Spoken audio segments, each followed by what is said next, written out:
Saúde, bem-estar, qualidade de vida. A partir de agora, sua saúde é destaque no seu rádio. Participe do Momento Saúde, mandando a sua pergunta para o nosso WhatsApp. 77 999 81 61 17. Momento Saúde. Momento Saúde. Com Sheila Bernardes. Olá, excelente quarta-feira para você que está nos acompanhando neste momento. Seja bem-vindo, seja bem-vinda ao nosso programa Momento Saúde. A apresentação é minha, Sheila Bernardes, a produção é de Agnaldo Silva. E hoje a gente recebe a psicóloga e Master Coach Rúbia Franciose Oliveira. Ela está com a gente para mais um programa e a gente fica muito feliz de te receber. Rúbia, bem-vinda. Sempre é um prazer, um privilégio, uma honra, né, fazer parte dessa família espalhada por toda essa Bahia, né? Mais de 40 municípios acompanhando a gente. Muito bom receber você. Rúbia, vamos falar um pouquinho hoje sobre autoestima e autoaceitação? O que seria autoestima? É eu me olhar no espelho e aceitar o que estou vendo? Autoestima, a gente costuma dizer, Sheila, que é amor por si mesmo. A minha autoestima, uma estima alta por mim. Então a gente vai no amor próprio, que a gente diz que é a base também para uma pessoa ser bem resolvida, ela ter amor próprio, né? A gente não pode ter amor primeiro pelos outros e depois pela gente. A gente volta na Bíblia, né? Amar aos outros como a si mesmo.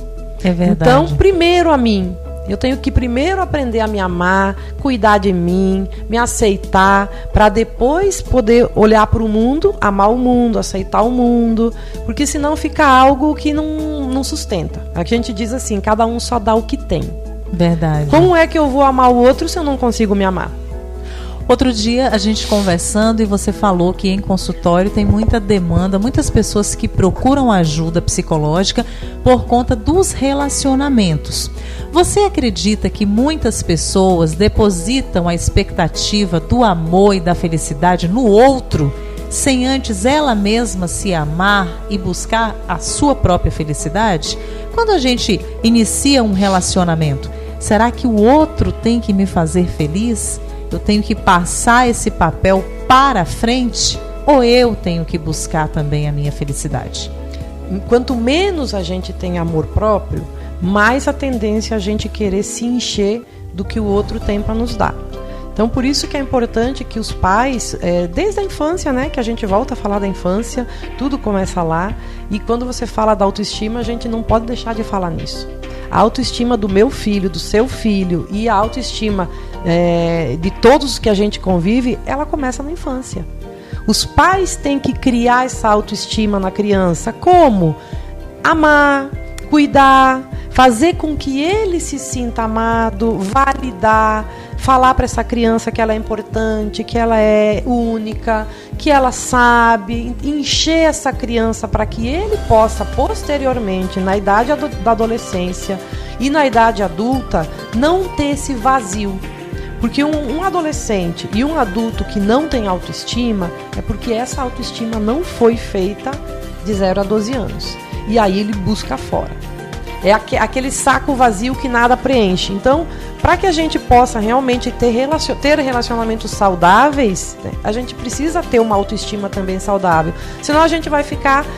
São aqueles adolescentes, aqueles adultos constantemente insatisfeitos. Nada tá bom, nunca nada é o suficiente, preenche. Aquela amizade que suga. A gente chama, né, Sheila, dos tomadores. São aquelas pessoas tomadoras. Elas precisam da atenção do outro, do carinho do outro, do amor do outro. Mas por quê? Porque elas estão vazias. Então, voltamos à importância dos pais na infância, principalmente também ali entrando na adolescência, quando é uma fase complicada, difícil, né? Que os nossos filhos pequenos começam a ficar cheios de dúvidas, o corpo muda, começa a crescer pelo onde não tem, a voz do menino, tudo muda. Os verdade. Hormônios quanto mais a autoestima deles for segmentada na infância, mais eles vão passar por essa fase de mudanças físicas, porque se o meu físico muda e eu me olho no espelho e eu não me sinto bem, automaticamente ele introjeta isso como algo que é desaprovação externa. O que os outros vão pensar, como que eu vou me comportar, como que vai ser. Então, isso é natural do ser humano. Todos nós nascemos para amar e ser amados. Então, o ser humano necessita dessa aprovação externa. É algo que já nasceu com a gente. Só que, claro que isso tem a sua dose. Eu não posso ir para o mundo e querer que os outros, fazer pelos outros, fazer para os outros. Eu tenho que criar a minha própria personalidade. E essa personalidade a gente inicia na infância e ela é concluída, talvez, quando a gente morre, porque a gente vai mudando sempre. Mas na adolescência, quanto mais a criança tem uma identidade formada, menos ela vai ter os percalços que a gente vê daqueles adolescentes perdidos, né? Deprimidos, ansiosos. É verdade. Você falando aí da adolescência, hoje existe no Brasil todo, em Luiz Eduardo Magalhães também, muitos casos de adolescentes que estão se automutilando, se cortando, né, que relatam ter realmente um grande vazio dentro de si. Por que os adolescentes, cheios de vida, cheios de saúde física, estão enveredando para esse caminho? Primeiro, a gente sempre fala da automutilação como uma necessidade de chamar atenção, né? Porque a gente sabe que o adolescente não tem como esconder uma mutilação. Ele até pode tentar, mas se ele está fazendo, é porque em algum momento ele vai ser descoberto. Então, a primeira coisa é um pedido de socorro.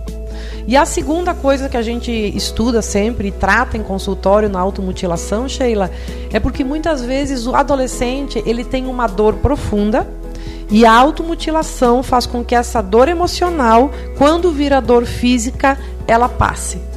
Os relatos que a gente tem dos adolescentes que se mutilam em consultório é que quando a angústia é muito grande e eles não têm aonde recorrer, o corte físico faz com que a dor intensa do corte amenize a dor emocional. Olha só que coisa, hein?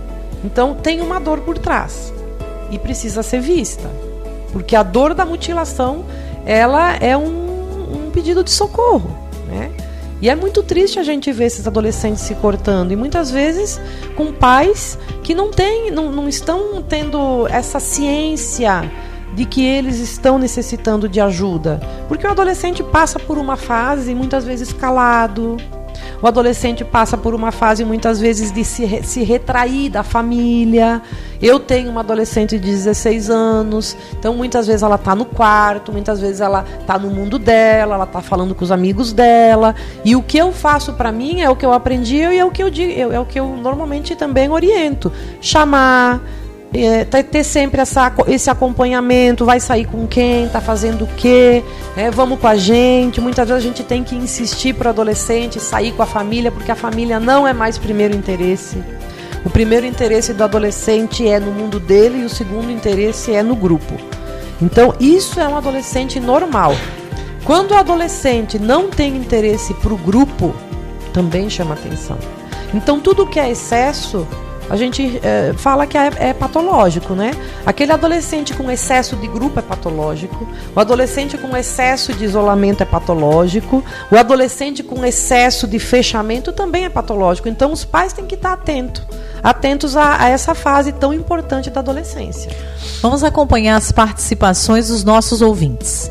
Sheila, tem como você perguntar para a doutora? Eu tenho uma filha dela, tem 14 anos, só que ela tem muita dificuldade para lidar em ambientes que tem muitas pessoas. Eu acho que ela tem algum trauma, porque ela não gosta. Geralmente a gente sai para algum lugar, para um jantar, para um lanche, só que ela não gosta de sair de casa, de estar se envolvendo no meio das pessoas. Seria caso de procurar um psicólogo? E aí? Primeiro, eu tenho que entender se essa menina que está assim, ela está assim agora, ou se ela sempre foi uma criança retraída. Primeiro é isso. Essa mãe tem que perceber assim, eu tenho uma criança que é mais retraída socialmente desde a infância, ou algo aconteceu e mudou agora que ela virou adolescente. Se algo aconteceu que mudou agora que ela virou adolescente, provavelmente é pela mudança do corpo, ou porque realmente ela está com algum conflito interno com relação a essa nova fase que ela está tendo. Pode ser que essa criança, essa adolescente hoje, tinha dificuldade já na infância, só que na infância a criança é muito emocional.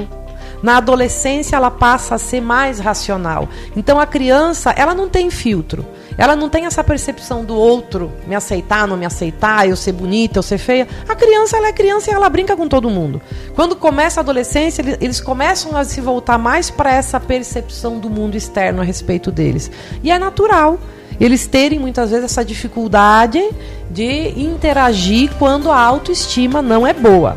Então, a pergunta para essa mãe é: essa criança, essa adolescente de 14 anos, ela era assim, sempre foi assim, ou ela está assim, e aí chama atenção para entender se ela está passando por algum conflito emocional que deixa ela insegura em ambientes externos. Muito bem, muito interessante tudo isso, né? Tá gostando do programa? Continue com a gente volta já já.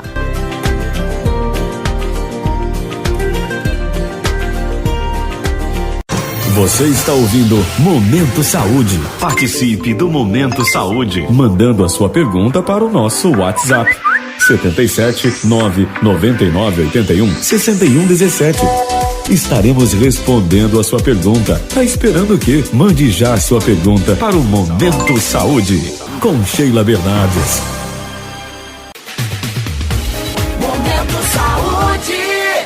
Programa Momento Saúde, trazendo informação de saúde no seu rádio. Acompanhe a gente pelo Instagram, @programa Momento Saúde, ou no Instagram de Sheila Bernardes, @Sheila Bernardes. É você ainda mais próximo, ajudando a fazer o nosso programa Momento Saúde.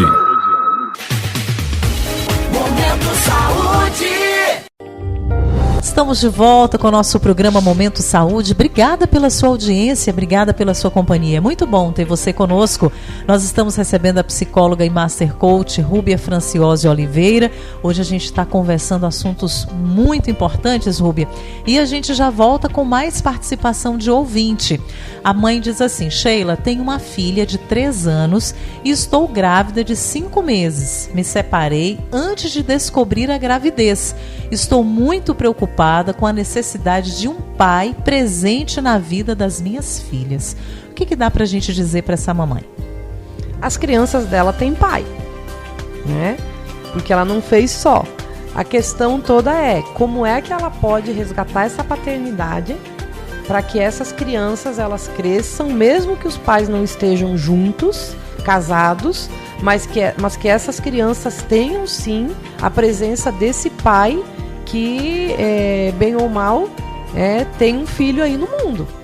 Então, né, Sheila, é importante a presença do pai? Sim, com certeza. Na incapacidade, na impossibilidade de se ter esse pai biológico, quem seriam os pais substitutos? Quem poderia ser esse pai como referência? Então, para essa mãezinha que tem uma de 3 e que está grávida, ela não falou aí se ela tem companheiro, né? Se ela não tem companheiro, se as crianças estão com... Talvez não, porque ela está perguntando, né? A importância do pai, então já para mim demonstra que talvez tenha alguma falta aí.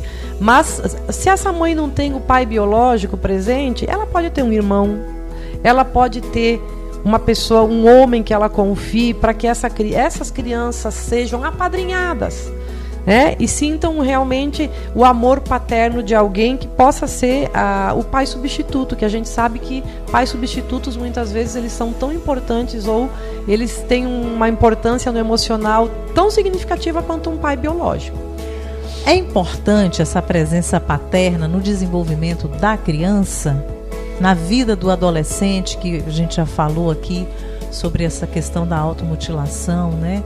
Uhum. É importante essa figura paterna, é necessária? Sim, a gente costuma dizer que a família é uma instituição criada por Deus com pai e mãe, né? E os pais, eles têm a missão de gerar e criar filhos, porque quando um está fraco, o outro apoia. Quando a mãe, muitas vezes, está com uma dificuldade, tem o pai. Quando o pai está com uma dificuldade, a mãe está ali para apoiar. Então, o pai e mãe são um time. Eu digo que pai e mãe são um time para fazer com que esses filhos cresçam fortes. Então é importante sim a gente ter uma figura muitas vezes de autoridade. A maioria dos casos, que Sheila, de mães que são mães adolescentes ou mães solteiras ou mães sozinhas, qual é a maior queixa depois? O pulso firme, que normalmente são mulheres que não conseguem ter pulso firme quando essas crianças muitas vezes querem o que ela não consegue dar, ou fazem birra. Então, quando se tem aí um casal, quando se tem um homem presente, as crianças elas tendem a ver a figura masculina como uma figura de respeito. Então, essa figura masculina ela viria como um apoio, Apoio para a mãe, para que a missão de pai e mãe seja uma missão mais fácil de ser desenvolvida. Muito importante. A gente tem escutado falar também e tem visto altos índices de gravidez na adolescência. Será que os adolescentes, os jovens, eles estão preparados para assumir esse posto de mãe e de pai? Com certeza não, Sheila? Eu sempre digo que tudo tem a sua fase, e a fase da adolescência não é a fase do adolescente ser pai e mãe. Por quê? Porque ele não está nem sabendo cuidar dele direito. Então, normalmente quando um adolescente é mãe na adolescência, ou às vezes um homem adolescente também vira pai, ele não consegue assumir essa maternidade, essa paternidade do jeito que ela precisa ser assumida. Para quem que muitas vezes fica o encargo? Para pais, para os avós. Então, é importante o quê? O adolescente, sim, ser preparado também para que ele possa estar passando por essa fase sem ter esses percalços que podem abreviar uma fase. Porque muitas vezes, quando a mãe ela é adolescente muito cedo, ela rouba essa fase da adolescência, porque logo vem uma criança. Então, junto com essa criança, vem responsabilidades que ela não está preparada emocionalmente para ter. Muitas vezes vem o financeiro, que acaba sendo algo muitas vezes dispendioso para ela, e ela não tem, e aí passa-se para alguém outra responsabilidade que não é só adolescente. Então, o que a gente faz o alerta para os pais? Conversar com esses adolescentes previamente, Primeiro, está na hora de ter relações sexuais? Quais são as consequências da sexualidade precoce? E, infelizmente, cada vez mais a sexualidade está precoce. Mas aí a gente volta a dizer, os pais têm acompanhado com quem o adolescente sai? Os pais têm acompanhado em que fase o adolescente está? O adolescente já está tendo experiências sexuais? A adolescente, a menina, Isso a gente consegue perceber no comportamento da adolescente, nas companhias da adolescente, porque afinal de contas um pai e uma mãe que são presentes, eles têm um olhar atento e um ouvido aberto para os seus filhos jovens, E o quanto isso é importante, a gente ter esse olhar atento aos adolescentes que estão saindo para o mundo e experimentando esse tipo de experiências que para os pais muitas vezes que estão em casa não se sabe o que é e com quem é. É verdade. E como que faz para esses pais adentrar o mundo desses adolescentes? Falar de assuntos como sexo e drogas. Como deve ser essa abordagem? Com relação à droga, eu penso que a abordagem ela tem que ser muito transparente. Quanto mais os adolescentes tiverem essa consciência da droga, a consequência devastadora que tem o uso da droga, quanto mais esses adolescentes eles tiverem pelo amor, que a gente fala, quando a gente fala por amor ou pelo amor, a instrução, se evita a dor. Então a orientação dos adolescentes ela tem que ser muito clara e chocante. A droga causa isso, essa é a consequência, esse é o caminho, e tudo é plantar e colher, Sheila? Então a gente tem que ter essa linguagem muito aberta e não o tabu de falar sobre isso. Isso quanto à droga. Quanto à sexualidade, eu sempre penso assim, tem coisas que a gente não precisa despertar no adolescente. Tem coisas que o adolescente vai descobrindo por ele mesmo. Então, um pai e uma mãe que muitas vezes precocemente também vão explicitar tudo sobre sexo, será que não vão estar desencadeando no adolescente uma necessidade ou uma vontade de experimentar algo que ele está tendo agora um conhecimento? Então, tem que ter cuidado, tem que ter abertura, tem que falar sobre isso, mas também o cuidado para não abrir aquela curiosidade, aquele entendimento no adolescente, que às vezes precocemente ele vai despertar para algo que não teria necessidade. Então sim, né, o adolescente, o pai e a mãe tem que ter abertura com o adolescente, sim, tem que estarem abertos a poder ver o que ele está fazendo, ouvir o que ele está ouvindo, olhar para o que ele está olhando, e conforme ele vai dando sinais de que ele está tendo esse conhecimento, os pais abordam, né, para que realmente não se feche 100% a porta e também não se abra 100% a porta, porque muitas vezes eles também não têm essa necessidade no início da adolescência. Então todo esse cuidado de como falar, o que falar, qual o conteúdo que eu vou estar passando para o adolescente, esses pais têm que ter essa sensibilidade de saber o momento de conversar. É aquilo que você colocou, durante a adolescência tem essa mudança física, tem a mudança de alterações hormonais, e as alterações emocionais também vêm nessa fase? Sim, porque quando muda o corpo, muda os hormônios e muda toda a emoção, né? Porque tudo é associado a isso. A minha emoção, ela tem a ver com o meu corpo, ela tem a ver com o meu espírito. E o adolescente passa também por transformações hormonais grandes que afetam o humor. Então, muitas vezes o adolescente ele é mal-humorado, muitas vezes o adolescente ele é sem paciência, muitas vezes o adolescente ele é mais irritado. Então, claro, a gente não tem que tolerar isso, mas os pais também têm que ter essa consciência de que com toda essa enxurrada de hormônios que estão aflorando na adolescência, a partir dos 12, 13, 14 anos, o adolescente vai tendo isso como uma descarga no corpo. E aí os pais também estarem abertos para limitar quando tem que limitar, exigir o respeito quando tem que exigir o respeito, conversar sobre essas alterações sim, para que o adolescente se dê conta de como ele está reagindo. Então é o pai e a mãe irem norteando esse adolescente para que ele possa se enxergar. E porque quando a gente olha para o adolescente e aponta como ele está se comportando, fica mais fácil da gente se dar conta. Isso é para adulto também. Quantas vezes a gente acorda mal-humorado, a gente acorda não muito bem, e alguém olha pra gente e fala: o que está acontecendo? Hoje você não está bem. E aí nesse momento a gente se dá conta, realmente, se ela percebeu, porque eu tô transparecendo algo que não é legal. Então para o adolescente mais ainda. Então o vínculo da comunicação, Sheila, é muito importante. É ter uma comunicação sempre aberta, para que esse adolescente se sinta seguro de conversar sobre tudo. Sobre sexo, quando ele tiver vontade, sobre as emoções, quando ele tiver vontade, sobre o corpo dele, sobre as dores. E nem sempre os pais estão com esse olhar para eles. É um grande desafio, mas com o coração aberto e com o amor que os pais nutrem pelos filhos, é possível passar por isso, dar sua contribuição e participar dessa fase da vida dos filhos, que é tão importante, né, Rúbia? É uma fase como qualquer outra que tem que passar, né? E quanto mais os pais buscam se encher tanto de conteúdo, ou, né, Sheila, se não é de conteúdo muitas vezes que a gente diz, os pais muitas vezes dizem, mas eu não sei como fazer, eu não sei aonde procurar. A gente sabe que hoje tem muita coisa disponível para a gente buscar, né? Tem informações na internet, tem livros, tem bibliografia, tem cursos, tem treinamentos, tem palestras. Então, que os pais busquem isso. A gente sempre costuma dizer, qual a área da minha vida que hoje eu estou tendo mais conflito ou que eu estou me sentindo mais fraca?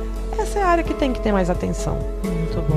Se os pais estão tendo filhos em casa, muitas vezes, que estão preocupando, busca ajuda. Mas tem que buscar ajuda pagando terapia? Não necessariamente, né? Começa a buscar na internet, já que a gente sabe que hoje a internet está com conteúdos disponíveis sobre tudo, né? Procura alguma fonte segura para poder estar pesquisando sobre as mudanças da adolescência. Mas busque, como puder, busque, né? Isso. Muito bacana tudo isso que foi falado aqui hoje. A gente só tem a agradecer sua presença. O seu Instagram para a gente seguir você? Rubia.franciose. Muito bom. Obrigada, Rúbia. Até o nosso próximo encontro. E saúde para todo mundo, né? Amém. Saúde, sabedoria e discernimento, né, Sheila? Para que a gente possa passar pelas fases com os nossos filhos sendo leve e da melhor forma. É verdade. Saúde para todo mundo, saúde física, espiritual, mental, emocional. Um grande abraço, até o nosso próximo encontro. Tchau, tchau. Para quem quer mais qualidade de vida, se liga aqui no Momento Saúde. Momento Saúde.